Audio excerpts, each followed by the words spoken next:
Hey everyone, and welcome back to the channel. Today we are diving headfirst into something that gets my heart absolutely pounding with excitement. Every 4 years. The glorious, the dramatic, the utterly unforgettable FIFA World Cup. Seriously, there's just nothing else like it in sports. Is there? That global spectacle where nations hold their breath and heroes are forged in fire. I mean, from the moment that first whistle blows to the final confetti shower, the World Cup delivers moments that are etched into our collective memories forever. We're talking about pure, unadulterated football magic. Moments that make you gasp, cheer, cry, and sometimes even scream at your TV in disbelief. It's the ultimate roller coaster of emotions. A true testament to the beautiful game. So today, I want to take you on an epic journey through some of the absolute best, most iconic, and most jaw-dropping moments from past World Cups. We're going to relive the glory, the heartbreak, the unbelievable skill, and the sheer drama that has defined this tournament for decades. And then, at the end, we're going to peer into the future and ask the big question. Can 2026 possibly top the legendary moments we're about to explore? Get ready to feel that goosebump-inducing nostalgia. Because we're kicking things off right now with some seriously legendary history. This isn't just a list. This is a deep dive into the very soul of football's greatest show. I've got so much to tell you. So settle in. Because this is going to be a long one. Let's rewind all the way back to 1950. A World Cup that delivered one of the biggest upsets in sporting history. The infamous Maracanazo. Brazil. Playing at home in their brand new, colossal Maracana Stadium. Needed only a draw against Uruguay in the final group stage match to win the trophy. The entire nation was already celebrating. Newspapers had already printed victory headlines. And the atmosphere was absolutely electric with anticipation. But Uruguay, the ultimate underdogs, had other plans, and they pulled off a shock 2-1 victory that silenced a stadium of nearly 200,000 people and plunged a whole country into mourning. It wasn't just a defeat. It was a national tragedy. A moment of profound disbelief that still resonates in Brazilian football folklore today. That match taught us early on that in the World Cup, nothing, and I mean absolutely nothing, is ever guaranteed until the final whistle blows. Fast forward to 1966, and we arrive at a moment of immense national pride for England. Their one and only World Cup triumph on home soil. The final against West Germany was a truly nail-biting affair, going all the way to extra time with the scores tied at 2-2. Then came the goal that has been debated for generations. Geoff Hurst's controversial second goal. Hurst unleashed a powerful shot that cannoned off the underside of the crossbar, bouncing down near the goal line. And the referee, after consulting his linesman, awarded the goal. To this day, replays are inconclusive, but the decision stood, giving England a crucial lead. It was a moment of pure pandemonium for the home crowd, and it ultimately paved the way for Hurst to complete his hat-trick and secure a 4-2 victory, making him the only player ever to score a hat-trick in a World Cup final. Then, in 1970, we witnessed what many consider the greatest World Cup team of all time. Pelé's Brazil. Playing a brand of football so beautiful it was almost spiritual. Their final against Italy was a masterclass in attacking football, culminating in one of the most iconic team goals ever scored. It was a fluid, sweeping move involving multiple players, culminating in Carlos Alberto's thunderous strike. That goal wasn't just about the finish.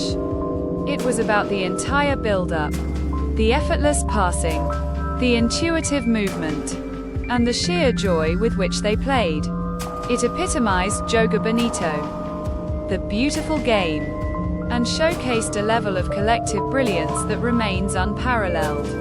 Pelé, playing in his last World Cup, lifted the Jules Rimet Trophy for the third time, cementing his legacy as the undisputed king of football. Moving into the 1980s, the 1982 World Cup in Spain gave us the incredible comeback story of Italy, led by the legendary Paolo Rossi. Italy had a dreadful start to the tournament, drawing all three of their first-round matches and barely scraping through to the next stage. Doubts were high, and many had written them off completely. But then, Rossi, who had just returned from a 2-year ban and was widely criticized for his initial performances, suddenly exploded into life. He scored a hat-trick against a formidable Brazil side in one of the greatest World Cup matches ever. A stunning 3-2 victory that sent Italy into the semi-finals. He continued his scoring spree, leading Italy all the way to a memorable final victory against West Germany. A truly remarkable individual and team redemption arc. Now, let's talk about 1986. A World Cup that was almost entirely defined by one man, Diego Maradona. His performance in Mexico was simply superhuman, a singular display of individual brilliance that carried Argentina to glory. The quarter-final against England was a match laden with political tension and sporting rivalry. And Maradona delivered two of the most unforgettable goals in World Cup history.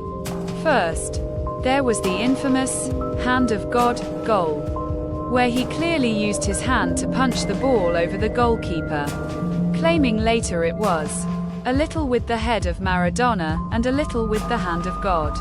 It was controversial, audacious, and absolutely infuriating for England fans. But it showed his cunning and his will to win at any cost. That moment alone would have been enough to make headlines for decades. But then, just minutes later, Maradona scored a goal of such breathtaking individual skill that it instantly became known as the goal of the century. He picked up the ball in his own half, danced past 5 English defenders with incredible dribbling, leaving them sprawling, and then rounded the goalkeeper to slot it home. It was a moment of pure, unadulterated genius. Our solo effort that transcended football and became art.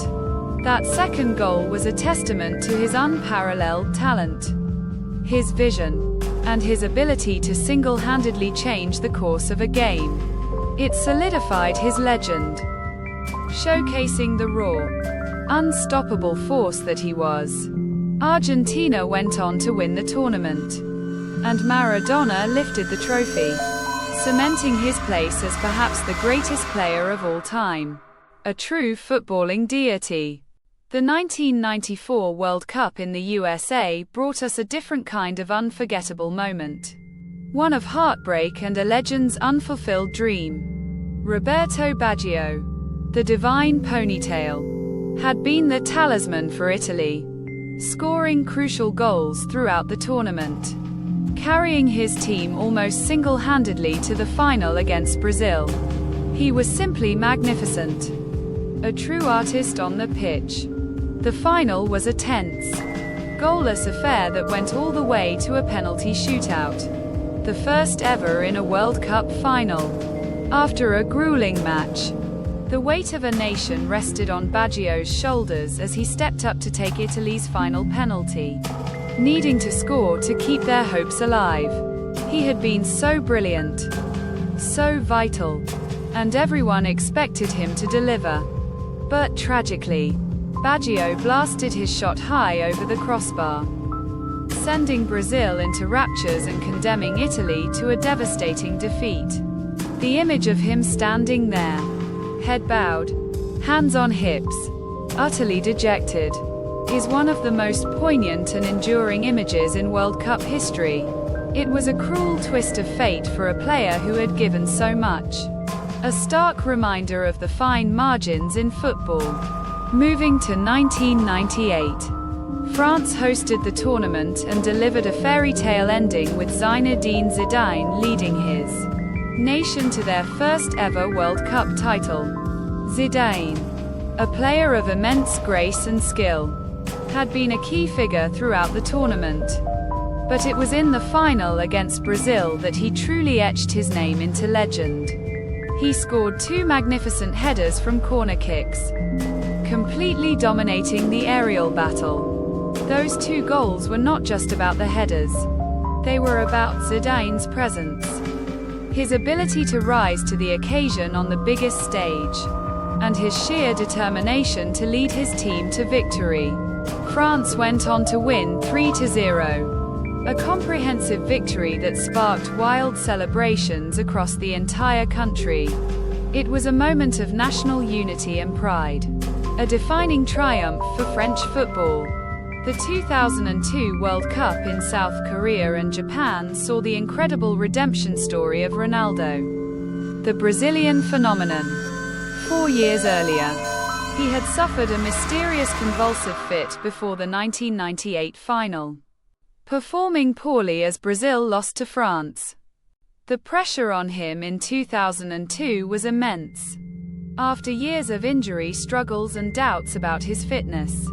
But Ronaldo, with his distinctive new haircut, was simply unstoppable, scoring 8 goals throughout the tournament, including 2 clinical finishes in the final against Germany. He was back to his devastating best. A force of nature with blistering pace and incredible finishing ability. His performance was a testament to his resilience, his talent, and his unwavering belief in himself. His 2 goals in the final were moments of pure joy and relief for Brazil, securing their record 5th World Cup title. Ronaldo had not only avenged the disappointment of 1998, but had also cemented his status as one of the greatest strikers to ever grace the game. It was a truly emotional and inspiring comeback story, perfectly capped by lifting the Golden Trophy. In 2006, the World Cup in Germany gave us another dramatic Zidane moment, though this one was far more controversial. In the final against Italy, Zidane, in what was supposed to be his last ever professional match, scored an audacious penalty early on with a Panenka chip. A moment of pure class and nerve. He was playing brilliantly, dictating the game and showcasing his genius. But then, in extra time, something snapped. After an exchange with Italian defender Marco Materazzi, Zidane headbutted him in the chest, earning a straight red card and a shocking exit from the biggest stage. It was an astonishing act, completely out of character for such a revered player, and it left the world stunned. That headbutt became one of the most talked about moments in World Cup history, overshadowing his incredible career and the final itself. It was a tragic, dramatic, and utterly unforgettable end to the career of one of football's true legends. Italy went on to win the final on penalties. But the lasting image from that match will always be Zidane's walk of shame. The 2010 World Cup in South Africa, the first on African soil, delivered a final that went down to the wire between Spain and the Netherlands. Spain, with their revolutionary tiki-taka style of play, had dominated international football for years but had never won the World Cup. This was their moment to finally convert their beautiful football into the ultimate prize. The match was incredibly tense and physical, with both teams having chances, but it remained goalless deep into extra time. Then, in the 116th minute, Andrés Iniesta, the quiet genius, received a pass inside the box and slotted the ball calmly into the net, sparking pandemonium among Spanish fans. It was a moment of pure elation, the culmination of years of hard work and a unique footballing philosophy. Iniesta's goal was a defining moment for a generation of Spanish players. securing their first ever World Cup title and cementing their place in history as one of the most dominant teams of all time. It was a beautiful reward for a team that played football with such grace and precision. A truly deserved victory. The image of him celebrating, tearing off his shirt, is etched into my mind. The 2014 World Cup in Brazil brought us a moment of national humiliation for the hosts and a display of clinical dominance from Germany. In the semi-final, Brazil, playing at home and missing their injured star Neymar, completely collapsed against a relentless German side. The scoreline, a shocking 7-1, sent shockwaves around the world and left an entire nation in tears. It wasn't just a defeat.